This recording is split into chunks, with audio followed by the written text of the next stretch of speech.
Bonjour à vous, bienvenue dans cette vidéo sur le langage du mental et je vous invite à aller voir la vidéo que j'ai faite sur le pouvoir des mots.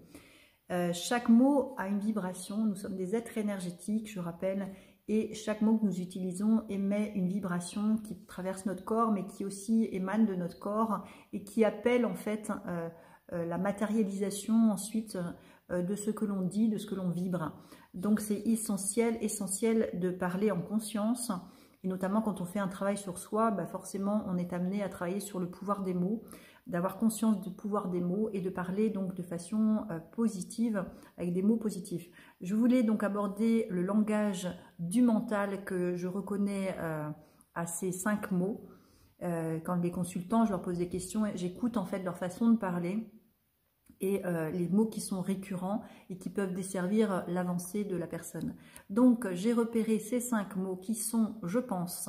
Voilà, quand on commence, quand on utilise beaucoup ce mot et qu'on commence ces phrases par « je pense », là c'est le mental qui pense. Hein. Donc c'est le mental qui emprunte des peurs, qui maintient dans la zone de confort et qui maintient dans le fonctionnement du passé. Donc je pense, j'ai peur, donc connecté aux peurs, j'essaye, donc essayer c'est ne pas faire, hein, ça maintient, ça fait du surplace en fait, essayer on n'est pas dans le mouvement, donc plutôt dire je fais de mon mieux, je fais en sorte de... Comment, quand on pose des questions, comment et comment je vais m'en sortir et comment ça va se passer, là en fait c'est faire abstraction de la magie de la vie, c'est faire abstraction de ce qui peut être orchestré, qu'on n'a même pas idée par l'univers. Donc c'est un manque de foi en la vie. Donc comment, c'est le mental qui se pose la question parce qu'il veut tout maîtriser, tout contrôler plutôt. Oui mais c'est voilà, on dit une première partie, j'ai envie de faire ça, oui mais j'ai peur, oui mais... toutes les excuses qu'on peut imaginer. Donc voilà, donc je pense, j'ai peur, j'essaye, comment, oui mais. Si vous avez ces termes-là dans votre vocabulaire, modifiez ça en plus je ressens, j'ai envie, j'ai la foi, je fais de mon mieux pour... comment je vais m'émerveiller par la manière dont l'univers va orchestrer idéalement mon projet. Voilà, là c'est une longue phrase, mais elle utilise des mots puissants, hein, comme l'émerveillement, qui vont justement attirer la magie de la vie.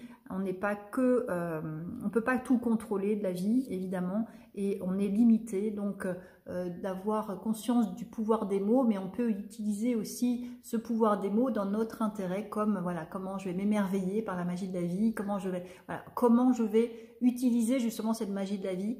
Et là, après, c'est une question qu'on pose, qu'on envoie à l'univers, mais qui n'est pas une question mentale, comment je vais faire pour réaliser mon projet, quoi. C'est plus dans l'ouverture, dans l'accueil, dans la joie, en fait, de voir concrétiser de manière magique notre projet. Et le oui mais, alors le oui mais, le mais, ça annule la première partie de la phrase, donc plutôt...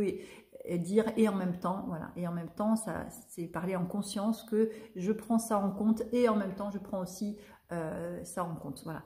Donc j'espère que ça vous est clair, hein, veillez à utiliser les mots en conscience pour aller dans le sens de votre réalisation. Bien à vous.